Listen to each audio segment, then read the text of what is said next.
J'ai tué mon père d'un seul regard. Ce soir-là. Sous la pluie battante de Paris.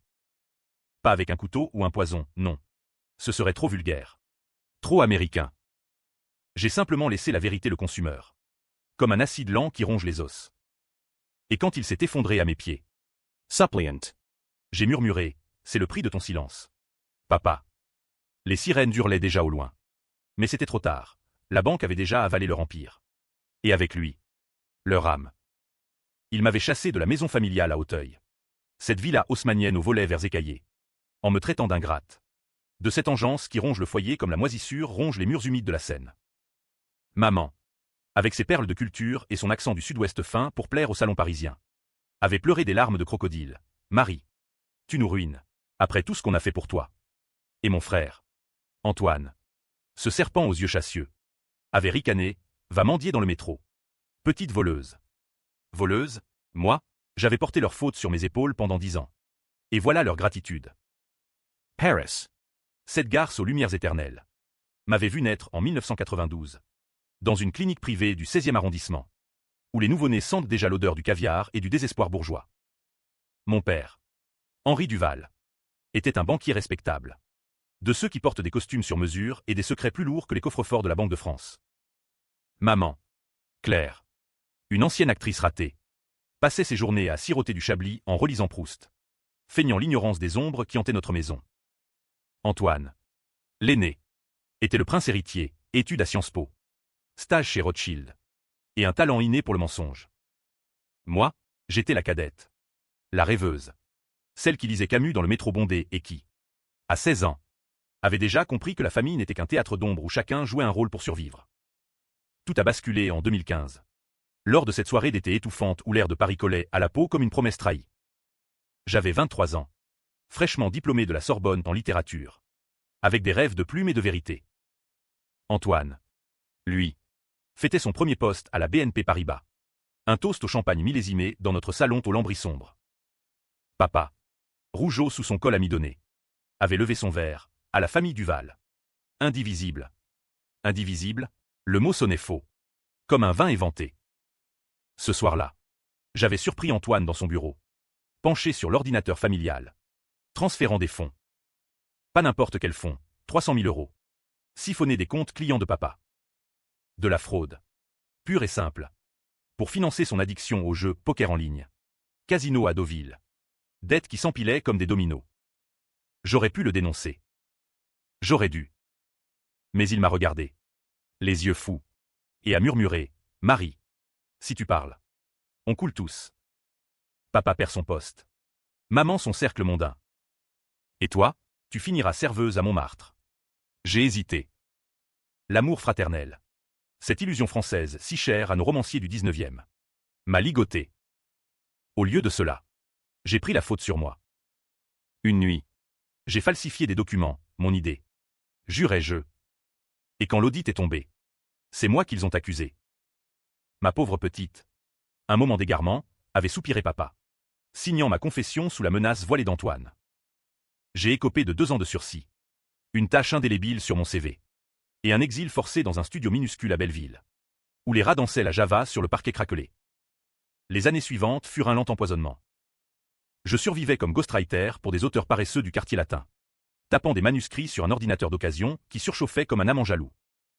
Antoine prospérait. Promotion. Femme trophée, une blonde aux lèvres siliconées nommée Sophie. Et une maison à Neuilly qu'il avait achetée cash.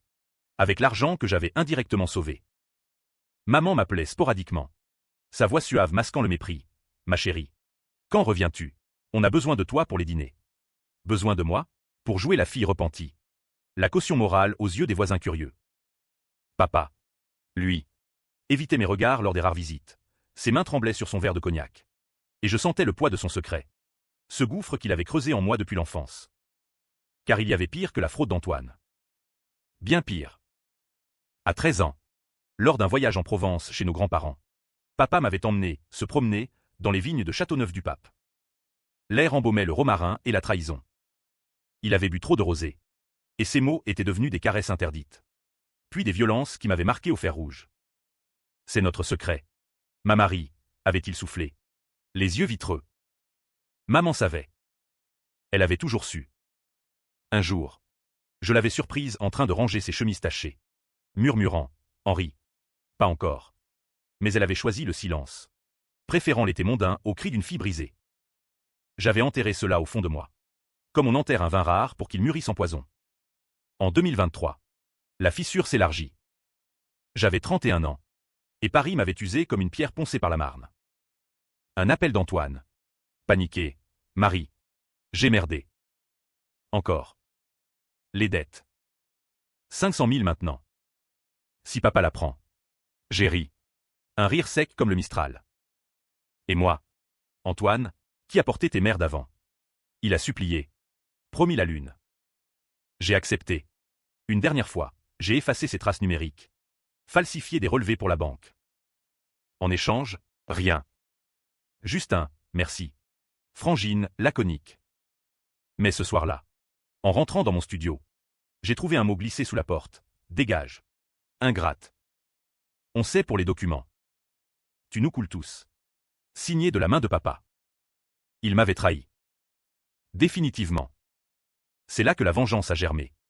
Non comme une fleur vénéneuse de roman gothique, mais comme un plan froid, méthodique, à la Balzac. J'ai infiltré leur monde par la petite porte, un job d'assistante administrative à la BNP. Sous un faux nom, Élise Moreau. Une veuve discrète aux lunettes à monture d'écaille. Antoine ne m'a pas reconnu lors de l'entretien, il était trop occupé à reluquer mes jambes sous la table. Mon rôle, gérer les hypothèques familiales. Ironie du sort, la villa d'Auteuil était hypothéquée à hauteur de 3 000 € mensuels. Un prêt que papa avait souscrit pour investir dans les combines d'Antoine. 3 000 €. Le prix d'une vie volée. J'ai commencé subtilement. Des retards de paiement accidentels. Des clauses oubliées dans les contrats. La banque, cet hydre bureaucratique, a envoyé les premières lettres de relance. Antoine a paniqué. Appelant maman, c'est un cafouillage. Mais on gère. Moi, je souriais en cachetant les enveloppes, imaginant leur nuit blanche. Puis, l'escalade, j'ai falsifié un avenant au contrat, augmentant les intérêts de 2% à 8% sur une erreur de saisie. Légal, à la limite. Moral, un pur délice français, où la loi est un théâtre et la revanche. Une tragédie en 5 actes. Bientôt, les appels se sont multipliés. Papa. La voix cassée. Marie. Si c'est toi. Reviens. On oublie tout. Oublié? J'ai raccroché. Le cœur battant au rythme des cloches de Notre-Dame. Maman a tenté le chantage émotionnel. Pense à ta nièce. Elle a besoin de sa tante. Sa nièce. La petite Léa. Fruit du ventre siliconé de Sophie. Qui grandissait dans l'ignorance de cette maison pourrie. J'ai presque craqué. Presque. Mais le souvenir des vignes provençales m'a durci comme l'acier d'une guillotine. Le point de non-retour fut en novembre 2024. Lors d'un dîner familial forcé à la Tour d'Argent. Ce temple de la gastrine où les canards saignants rappellent le sang des révolutions. Il m'avait convoqué, pensant me manipuler. Antoine.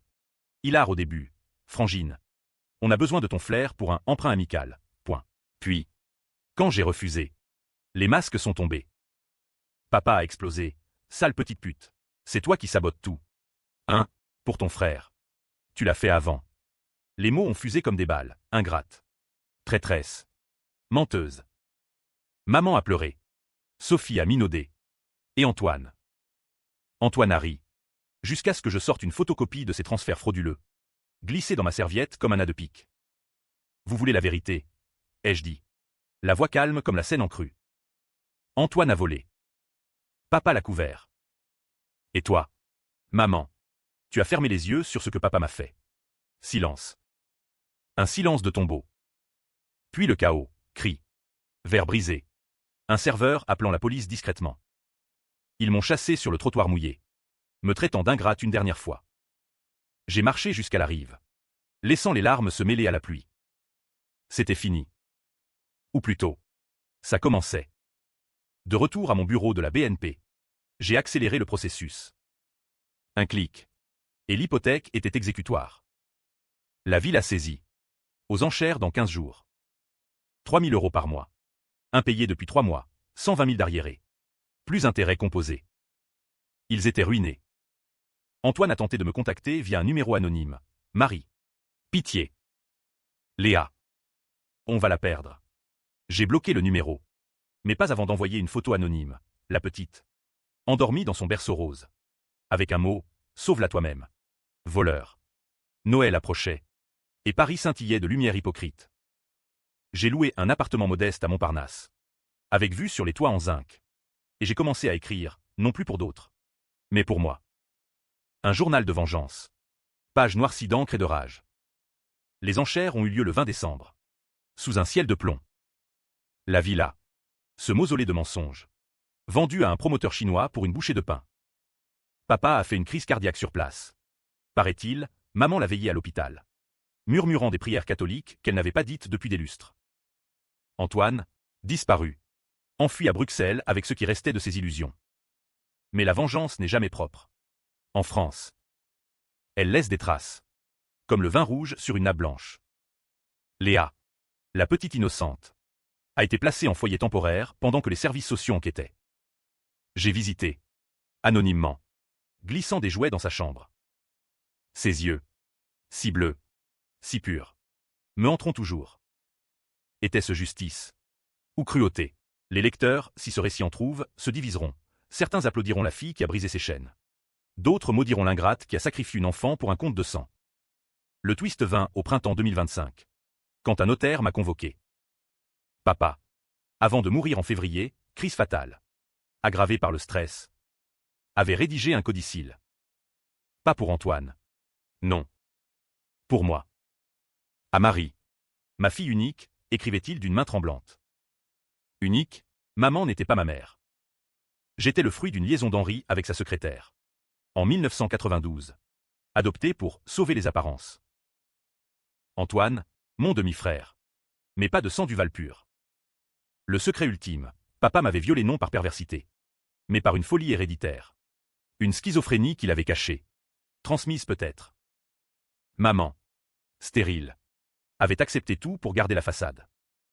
J'ai brûlé le testament dans un brasero sur les quais. Sous les yeux indifférents des touristes. La banque avait pris la maison. Mais j'avais pris leur vérité, et avec elle. Ma liberté empoisonnée. Aujourd'hui. Le 10 décembre 2025. Je marche sur les Champs-Élysées. Le vent froid fouettant mon visage. Antoine purge une peine pour fraude. Maman vit dans un HLM à Ivry. Écrivant des lettres que je n'ouvre pas. Léa, adoptée par une famille aimante. Loin de ce poison. Ai-je gagné? La revanche française est un mirage, douce amère. Éternelle. Mais si on me traite encore d'ingrate, je sourirai. Car j'ai appris, la famille n'est qu'un mot.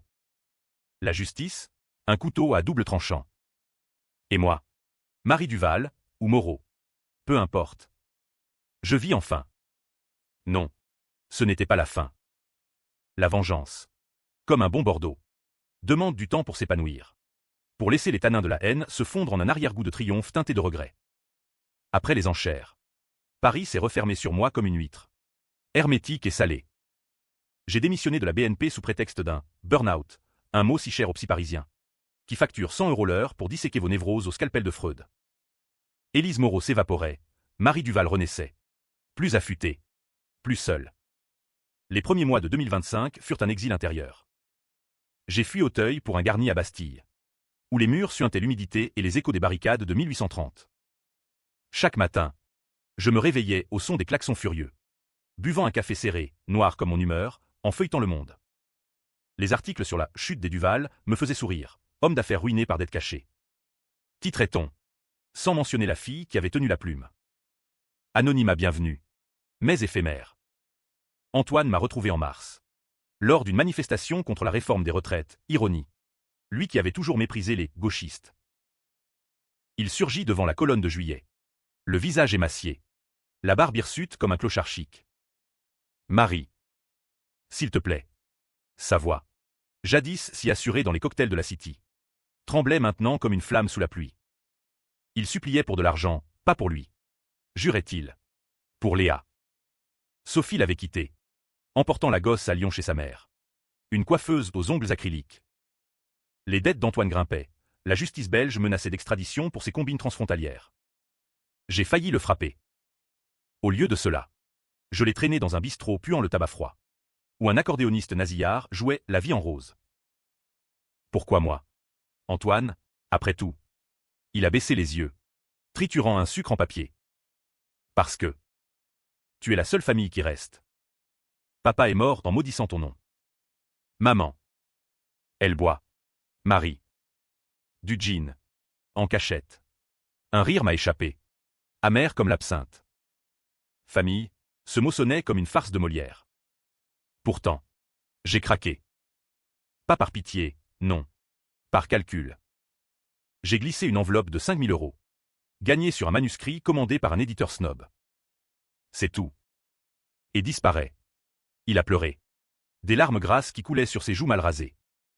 Je te dois la vie. Frangine. Dette. Le mot-clé. Car en échange, j'ai exigé la vérité, le nom de la secrétaire. Ma vraie mère. Il l'ignorait, mais a fouillé les papiers de papa. Restés dans un coffre à la banque. Résultat, une adresse à Marseille. Et un prénom, Isabelle. Le voyage vers le sud fut une descente aux enfers climatisés du TGV. Marseille. Cette ville rebelle aux calanques turquoises. M'accueillit avec son Mistral cinglant et son odeur de poisson frit. Isabelle habitait un immeuble délabré du Panier. Quartier aux ruelles étroites comme des veines ouvertes. Elle avait 60 ans. Les cheveux teints en roux criard. Et des yeux verts, les miens. Marie, murmura-t-elle en ouvrant la porte. Un chat siamois enroulé autour de ses chevilles. Pas de surprise. Juste une résignation fatiguée. On s'est assise sur son balcon minuscule. Face à la mer qui clapotait comme un remords. Elle a allumé une gauloise. Aspirant la fumée comme un exorcisme. Henri m'a promis le mariage. Puis il m'a jeté. Enceinte. Adoptée par Claire pour sauver la face. Point. Claire. Ma mère. Stérile par choix ou par malheur. Avait accepté l'enfant illégitime pour consolider l'empire du Val. Isabelle ignorait les abus. Elle avait fui Paris pour élever sa vie loin des banquiers. Je t'ai vu grandir de loin. Dans les journaux People. Si belle. Si brisée. Brisée, le mot m'a piqué. J'ai raconté tout, la fraude. Les viols. La vengeance. Elle a écouté. Impassible. Puis a sorti une boîte en fer-blanc. Dedans, des lettres d'Henri. Jaunies. Confessant sa folie, schizophrénie diagnostiquée à 20 ans. Caché pour la carrière. Il t'aimait. À sa façon tordue. Mais l'hérédité. Méfie-toi. Ma fille. Méfie-toi. Le poison coulait dans mes veines. Était-ce pour cela que la rage me consumait si bien? De retour à Paris. La nouvelle a fermenté. Maman m'a appelé. Sa voix pâteuse. Viens. Marie. On est seul. Maintenant. Seul. J'ai accepté l'invitation. Par curiosité morbide. Son HLM à Ivry puait le moisi et le désespoir bourgeois déchu. Elle avait vendu ses perles. Troqué Proust pour des romans harlequins écornés. Antoine est en prison provisoire. À Fresnes. Fraude aggravée. Elle pleurait. Non pour lui. Mais pour l'image perdue. Et toi, tu as gagné quoi? Une maison vide. J'ai ri. La vérité. Maman. Et toi? Qu'as-tu gagné en fermant les yeux? Elle s'est cabrée. Le visage crispé comme une masque de tragédie grecque. J'ai sauvé notre vie. Sans moi. Henri sombrait. Antoine volait en éclats. Toi. Tu étais. Un accident à gérer. Un accident. Le mot a allumé la mèche. J'ai sorti les lettres d'Isabelle. Les jetant sur la table comme des cartes truquées. Lis. Et vomis ton silence. Elle a lu. Blemescent. Puis hurlant. Menteuse. Ing. Ingrate. Le mot. Encore. J'ai claqué la porte. Laissant derrière moi une femme qui se noirait peut-être dans son jean cette nuit-là. Dehors. La banlieue d'Ivry s'étalait. Grise et anonyme. Miroir de mon âme. La tension montait. Léa me hantait. J'ai contacté Sophie via un faux profil sur Facebook, Tante Élise. Une amie d'enfance. Elle a mordu à l'hameçon. Désespérée, Antoine en tôle. Je galère à Lyon. La petite pleure sa Tata Marie. Point. Tata Marie. Le cœur serré. J'ai envoyé de l'argent. Plus des photos retouchées, moi. Heureuse. Avec un nouveau-né truqué. Mensonge pour apaiser. Ou pour tourmenter. Avril apporta le procès d'Antoine. J'y assistai. Anonyme au fond de la salle du palais de justice. Sous les dorures fanées de la Révolution. Il était pathétique, costard froissé. Plaidoirie larmoyante sur l'addiction incontrôlable. Le procureur. Un homme au nez busqué comme un aigle. Disséquer les faits, 500 000 € détournés. Complicité de Henri. Moi, témoin clé. Mais j'ai invoqué le secret professionnel, ironie. En tant qu'ex-ghostwriter. Le juge a tranché, 5 ans ferme. Antoine m'a vu en sortant. Menotté. Et a craché. Toi, c'est toi qui as tout balancé. Je n'ai pas nié. Juste un sourire. Froid comme la pierre de la conciergerie. Maman s'est suicidée 2 semaines plus tard. Overdose de somnifères. Dans sa baignoire froide. La presse People l'a titré « Tragédie chez les Duval, veuve inconsolable ». Inconsolable, elle avait porté le deuil de sa vie entière. À l'enterrement. Sous un ciel de plomb à Père-Lachaise. Antoine, libéré pour l'occasion, m'a confronté près de la tombe de Chopin. Tu es contente? On est maudit à cause de toi. Maudit. Peut-être. Mais la malédiction était en eux. Pas en moi. Pourtant, le doute rongeait. Isabelle m'avait mis en garde, l'hérédité. Était-ce la folie de papa qui me poussait à détruire? Ou la justice? Pure et française. Celle de Danton criant, de l'audace. Encore de l'audace? J'ai consulté un psy. Un barbu du Marais, aux thèses lacaniennes. Votre rage est un miroir. Mademoiselle Duval. Réfléchissez, qui sauvez-vous vraiment? Léa. Pensez-je. La petite. Innocente dans ce carnage. J'ai décidé de la voir. Voyage à Lyon. Train de nuit brinque-ballant comme un remords. Sophie m'accueillit dans un appartement modeste du Vieux-Lyon. Aux poutres apparentes et aux odeurs de quiche Lorraine. Léa. 3 ans. Jouait avec des Legos. Ses boucles blondes cascadant comme un soleil d'été. Tata. A-t-elle crié en me voyant. Courant dans mes bras. Son étreinte. Chaude et collante. A fissuré ma carapace. Sophie. Les yeux cernés. Merci pour l'argent. Antoine. Il mérite sa peine. Mais la gosse. On a parlé tard. Autour d'un pichet de Côte-du-Rhône. Elle avoua, je savais pour les jeux. Et pour Henri. Maman me l'avait dit. Une autre couche de pourriture. J'ai promis d'aider. Légalement cette fois, fonds pour l'école de Léa. Un job freelance pour Sophie. Pas de vengeance ici. Juste réparation. Mais le destin. Ce farceur à la Maupassant. En décida autrement. En rentrant. Un appel, l'avocat de la succession. Le codicile de papa n'était pas le seul. Un autre testament. Daté de 2020.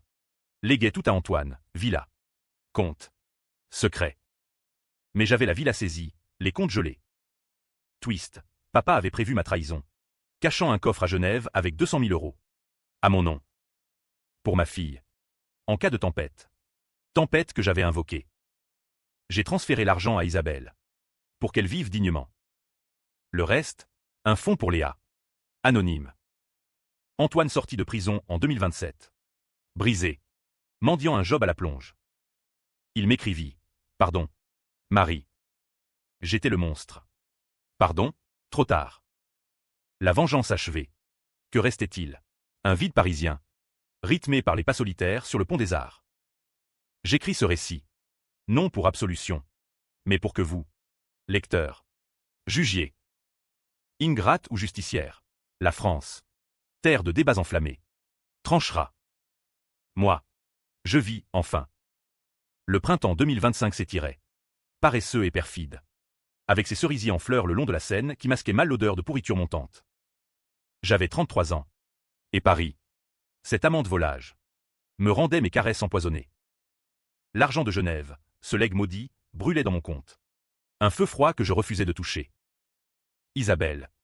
À Marseille. L'avait refusé d'abord. C'est du sang. Ma fille. Lave-le avant. Laver? Impossible. Mais j'ai insisté. Lui achetant un appartement vue mer. Où elle élevait des chats errants comme des enfants perdus. Antoine. Libéré sous bracelet électronique après un appel en grâce. Merci les avocats véreux de la BNP. Tenta une rédemption théâtrale. Il débarqua à Montparnasse un après-midi de mai.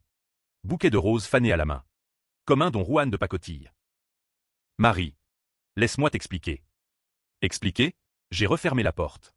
Mais il s'est assis sur le paillasson. Pleurnichant ses regrets sous les regards curieux des voisines. J'étais jaloux. De toi.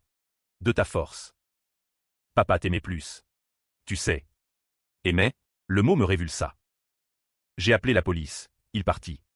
Que basse. Mais les graines du doute étaient semées. Car oui, le doute. Nuit blanche où je revivais les vignes de Provence, la main de papa sur ma cuisse. Son souffle aigre de vin. Était-ce amour tordu? Ou pure bestialité? Le psy lacanien. Avec son pipe et ses silences pesants. Disséquait, le désir du père et le nœud gordien de l'inconscient. Avez-vous tué l'homme? Ou le fantôme? Fantôme. Papa hantait encore. Dans les miroirs fêlés de mon studio. Dans les rêves où il murmurait ingrate, comme un leitmotiv wagnérien. Pour exorciser. J'ai plongé dans les archives. La Bibliothèque nationale. Ce sanctuaire de la rue de Richelieu. Devint mon refuge. Des heures à feuilleter des dossiers jaunis sur la schizophrénie héréditaire. Des traités de médecine du 19e citant Pinel et ses chaînes. Papa avait vu un aliéniste en 1985. Avant mon adoption, diagnostic étouffé par l'argent Duval. Isabelle confirma par téléphone. Il entendait des voix. Des accusatrices. Peut-être qu'il te protégeait. À sa façon. Protéger, en me violant, la rage bouillonnait. Mais teinté de pitié, sentiment français par excellence. Mièvre et sophistiqué. Léa devint mon encre. Visite mensuelle à Lyon. Où Sophie s'était requinquée, job de community manager pour une marque de cosmétiques. Appartement cosy aux pentes de la Croix-Rousse. La petite grandissait. Apprenant à lire avec des livres de comptines provençales que j'apportais, mirage d'un sud sans tache. Tata. Pourquoi papa est en colère? Demanda-t-elle un jour. Ses yeux bleus sont dans les miens. J'ai hésité. Puis, parce qu'il a joué à des jeux trop durs. Mais toi, tu seras forte. Forte comme tante Marie, ou faible comme elle. Sophie. Un soir après un dîner de tablier de sapeur, plat lyonnais copieux comme les secrets. Avoua plus. Antoine n'était pas le seul. Papa. Il avait des dettes à moi aussi. Pour le silence sur ses habitudes. Habitudes. Euphémisme pour les nuits où Henri s'égarait dans les bars à hôtesse de Pigalle. Maman savait. Bien sûr, elle avait payé des maîtresses pour qu'elle taise. Une toile d'araignée de silence. Tissée sur des décennies. Pourquoi restes-tu? Demandai-je. Elle haussa les épaules. L'amour. Marie. Ou la peur. Choisis ton poison. De retour à Paris. Une lettre anonyme glissée sous ma porte. Tu crois avoir gagné? Regarde derrière toi. Paranoïa, ou vengeance en miroir. J'ai engagé un détective privé. Un ex-flic auvergnat nommé Raoul. Bedonnant et bourru comme un personnage de Simon. Il fouilla, pas d'Antoine, trop lâche. Mais un cousin éloigné. Un oncle de maman nommé Gérard. Banquier à la retraite rancunier. Les Duval l'avaient ruiné en 2008. Crise des subprimes. Il te piste pour te faire chanter. Chantage. Le serpent se mord la queue. La confrontation avec Gérard fut un opéra-bouffe dans un café du Marais. Où les serveurs snobs versent du lilet avec dédain. Il était sec comme un cigare cubain. Yeux plissés sous des sourcils blancs. Petite. Tu as détruit ta lignée. Pourquoi? Un caprice de faiblesse. J'ai posé la lettre sur la table, ou pour régler tes comptes à travers moi. Il ricana. Révélant des dents jaunies. Peut-être. Mais sais-tu que Claire n'est pas morte? Overdose ratée. Elle est en clinique à Versailles. Babillant sur ses péchés. Pas morte. Le cœur chavira. Versailles. Cette prison dorée de roi déchu. Abritait la clinique Sainte-Anne. Où les bourgeoises en crise sirotent des tisanes à la valériane. Maman. Amaigrie. Cheveux gris en chignon défait. Me reçut dans un jardin aux rosiers taillés au cordeau. Marie. Tu es venue finir le travail. Sa voix. Rauque du gin et des pilules. Portait une lassitude antique. J'ai sorti un magnétophone. Caché dans ma poche. Raconte. Tout. Elle parla. Torrent de mots, l'adoption forcée. Les viols couverts par peur du scandale. La fraude d'Antoine financée par ses bijoux vendus en cachette. J'étais complice. Oui. Mais toi, tu es sa fille. Son sang. Tu portes la folie. La révélation me frappa comme un coup de Mistral. Tests ADN commandés en secret confirmèrent. Schizophrénie latente. 30% de risque.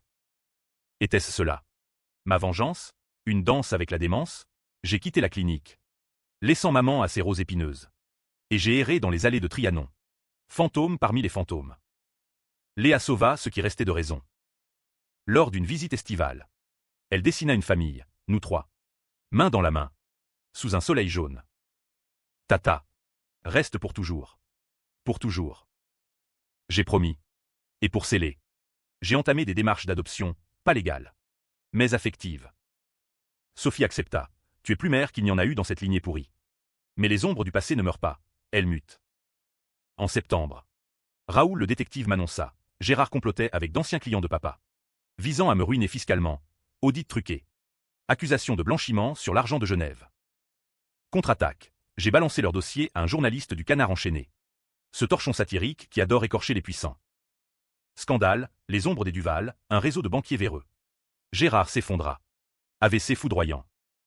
Antoine, apprenant cela en parloir, m'écrivit, tu es comme lui. Un monstre en jupe. Monstre. Le mot résonna. Pourtant, au tribunal revisité pour son appel, je témoignai en sa faveur, pas pour pardon, mais pour clore le cycle. Réduction de peine, 3 ans. Il sortit en 2026. Ombre de lui-même. Mendiant un café dans un troquet de Belleville. Marie. Merci. Pas de merci.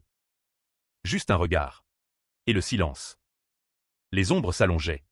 Mais je marchais plus légère. Isabelle vint à Paris pour Noël. Nos premiers ensemble, dinde au marron. Chants provençaux. La famille. C'est ce qu'on choisit, dit-elle. Choisir. Verbe libérateur. Pourtant, la nuit, les doutes persistaient. Étais-je guéri? Ou en sursis? Le psy conclut, vous avez vengé l'enfant en vous. Vivez. Vivre. À 34 ans, j'ouvris une petite librairie à Saint-Germain. Ligne gratte. Spécialisée en romans noirs. Client curieux, histoire vraie. Je souriais, demandais aux fantômes. Twist mineur, maman guérie. Sortie de clinique. Écrivant ses mémoires, pamphlet contre les Duval. Me dépeignant en furie vengeresse. Best-seller modeste. Elle m'appela. Pardon. Fille. Pardon accordé? Non. Mais lu. Pour la paix. Les ombres du passé s'estompèrent. Laissant place à une aube incertaine. Vengeance achevée. Vie à inventer. Automne 2025. Et Paris se parait de ses feuilles mortes. Tapis rouge pour une tragédie qui refusait de s'achever. Ma librairie, Lingrat, ouvrait ses portes rue de Bussy. Entre un fromager odorant et un café aux terrasses bondé de bobos en lunettes rondes. Rayon sombre de polar français, Simon, Japrisot, Dépente. Et un coin confidence où les lectrices murmuraient leur propre vengeance sur fond de jazz manouche. Succès modeste, 20 clients par jour. Assez pour payer le loyer et les rêves. Mais la chute haute venait de l'intérieur. Les symptômes rampaient, insomnie ou papa revenait. Non en monstre. Mais en homme brisé. Suppliant, aide-moi. Marie. Audits médicaux confirmèrent, prodrome de schizophrénie. Voix naissante comme des murmures de foule au Louvre. Médicaments, risperidone. Ce chimique fade, engourdir. Mais pas le doute, étais-je condamné à reproduire le cycle? Pour Léa. J'ai juré non. Visite bisannuelle à Lyon devinrent trimestrielle. J'enseignais la lecture à la petite. Lui contant des contes de Perrault édulcorés. Sans loup ni sorcière. Antoine réapparut en octobre. Squelettique. Tatoué d'un libre maladroit sur l'avant-bras, vestige de tôle. Il traînait près de la librairie. Feignant d'acheter des Vargas Llosa. Besoin d'un job. Frangine. Plonge ou rayonnage. J'ai hésité, pitié ou piège. Et l'embauché. Sous surveillance. Il balayait. Empilait. Évitant mes yeux. Un soir de fermeture. Après un Beaujolais nouveau trop généreux. Il craqua. J'ai su pour Isabelle. T'es pas ma sœur. Du sang. Si. Mais pas Duval. Pas sœur. Le lien brisé. Libérateur et douloureux. Maman. Sortie de sa clinique en septembre. Lança ses mémoires, le silence des Duval. Pamphlet à charge où j'étais la fille aux griffes acérées. Destructrice née. Lancement au Flore. Flash des paparazzi. Interview larmoyante sur France Inter. Marie a vengé ses démons sur nous. Innocent. Innocent, les ventes explosèrent, chèques affluèrent. Elle m'en envoya un, 10 000 euros. Pour la paix. Je le déchirai. Mais lus le livre en une nuit. Annotant les mensonges comme un prof zélé. Gérard. L'oncle rancunier. Mort sans un mot. Laissa un legs empoisonné, procès posthume pour diffamation. Basé sur ses carnets accusant papa, et moi, de complicité dans ses fraudes. Avocat, un jeune loup du barreau. Prénommé Lucas. Aux yeux verts comme les miens et un sourire qui désarmait. Vous êtes innocente. Madame Duval. Laissez-moi vous défendre. Défense. Il devint amant. Puis confident. Nuit passée à disséquer les Duval sur fond de vin de Bergerac. Votre vengeance était poétique. Marie. Comme un roman de Zola. Mais la chute culmina en novembre. Lors d'une tempête qui fouettait la tour Eiffel comme une courtisane en colère. Léa. À Lyon. Fit une crise d'asthme, allergie au chat d'Isabelle. Lors d'une visite surprise que j'avais organisée. Hôpital. Nébuliseur. Pleurs. Sophie hurla au téléphone. C'est ta faute. Marie. Tes idées tordues. Tordues. Le mot réveilla les voix. Papa ricanant. Maman gémissant. Antoine accusant. J'ai conduit comme une folle jusqu'à Lyon. Pneus crissants sur l'autoroute pluvieuse. À l'hôpital. Léa. Minuscule dans son lit. Murmura. Tata. J'ai peur des ombres. Ombre. Je la serrai. Promettant, elles partiront. Mais intérieurement. La tempête rageait. Lucas me rejoignit. Avion de nuit, tu n'es pas lui. Marie. Choisis la lumière. Lumière? J'ai rompu avec lui ce soir-là. Peur de contaminer, folie ou malédiction. Retour à Paris. La librairie devint sanctuaire. Client fidèle, une professeure de philo. Veuve vengeresse. Qui partageait des thés à la menthe, un ex-flic lisant des pentes pour comprendre les femmes. Antoine. Fidèle dans sa pénitence. Confessa un soir, j'ai volé pour impressionner papa. Il me haïssait. Tu sais, pour ne pas être toi, la préférée. Préférée. Le twist familial. Éternel. Maman surgit un après-midi. Chic en tailleur Chanel recyclé. Pour signer des livres. Foule curieuse, elle dédicaça. Puis m'entraîna à l'arrière, j'ai menti dans le livre. Pour vendre. En vérité. Je t'ai aimé. À ma façon. Aimé. J'ai pleuré. Première fois depuis des années. Réconciliation bancale, dîner sporadique. Où on disséquait Proust au lieu des plaies. Le procès de Gérard s'acheva en décembre, relax. Avec dommage pour moi, ironie. Payé par son assurance. L'argent alla à Léa, études. Avenir. Antoine. Promu, gérant adjoint, de la librairie. Trouva une paix précaire. Des bleus à meeting et lecture du soir. Mais le haut de la chute fut personnel, diagnostic confirmé. Thérapie intensive. Voix réduite à murmure. Mais vigilance éternelle. Isabelle visita. Apportant des herbes de Provence, le sang n'est pas destin. Destin. J'écrivis un chapitre secret pour mes mémoires, la vengeance comme catharsis. Non comme fin. Léa guérit. Courut dans les parcs lyonnais. Sophie pardonna, reste tata. Mais pas plus. Pas plus. Sage. Paris hivernal scintillait. Je marchais. Plus haute malgré la chute. Vengeance, un tremplin vers soi. Hiver 2025 à 2026. Et la Seine gelait par endroits. Miroir brisé reflétant une Paris en deuil de ses illusions. Ma librairie prospérait. L'Ingrat, devenant un phare pour les âmes cabossées, atelier d'écriture sur la revanche féminine. Soirée lecture de Yourcenar sous les guirlandes de Noël. Antoine s'était assagi. Marié à une caissière roumaine nommée Irina. Aux yeux de velours et aux mains calleuses, rédemption prolétaire. Merci. Marie. Pour la seconde chance. Seconde chance. J'en eus une aussi. Peut-être. Maman.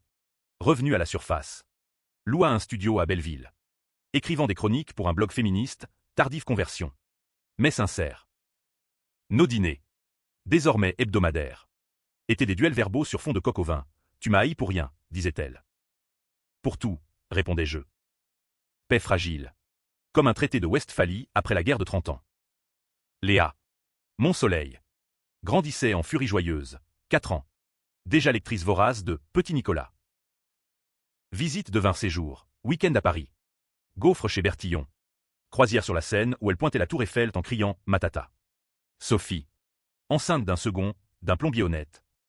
Me nomma marraine pour équilibrer le karma du Val. Karma. Mot importé. Mais juste. La folie. Cette ombre fidèle. Se tenait à distance, pilule avalée religieusement. Yoga au Luxembourg avec des bobos en lycra. Lucas réapparut. Par hasard à un salon du livre. Stand voisin. J'ai lu tes chapitres anonymes. Poignant. On dîna. Timide. Au Procope, berceau des Lumières. Amour naissant. Prudent, pas de Duval ici. Juste deux âmes parisiennes naviguant l'incertitude. Ta vengeance t'a sauvé, murmura-t-il un soir. Main dans la main sur le Pont-Neuf. Sauvez-eux, ou marquez. Twist final. En mars 2026, une lettre d'Isabelle. Postée de Marseille. Ma fille. Je pars. Cancer. Stade 4. Vie pour nous deux. Cancer. Le mot frappa comme un coup près. Train immédiat. Calanx Embremise. Elle s'éteignit paisiblement. Entourée de chats et de mes larmes. Legs Samaison. Et un journal intime révélant. Rien de neuf. Juste l'amour d'une mère refoulée. J'y installai un refuge pour chats errants. Les ombres libres, hommage discret. Antoine hérita de la gestion partielle de la librairie, maman. D'un rôle de conteuse âgée. Léa. De mon cœur entier. La vengeance. Selon monologue intérieur. S'achevait non en apothéose. Mais en épilogue nuancé, justice rendue. Mais à quel prix, lecteur? Jugez, ai-je été ingrate? Ou fille prodigue? La France. Avec ses cafés débats enflammés. Tranchera. Aujourd'hui. 10 décembre 2025, non. Attends. L'aube incertaine s'étend au-delà. Je ferme ce récit sur une note française, ambiguë. Élégiaque. Paris bourdonne, je vis. Enfin. S'enchaîne. La banque a pris leur maison. Mais j'ai pris ma vie. Et toi? Lecteur. Que ferais-tu? Fin.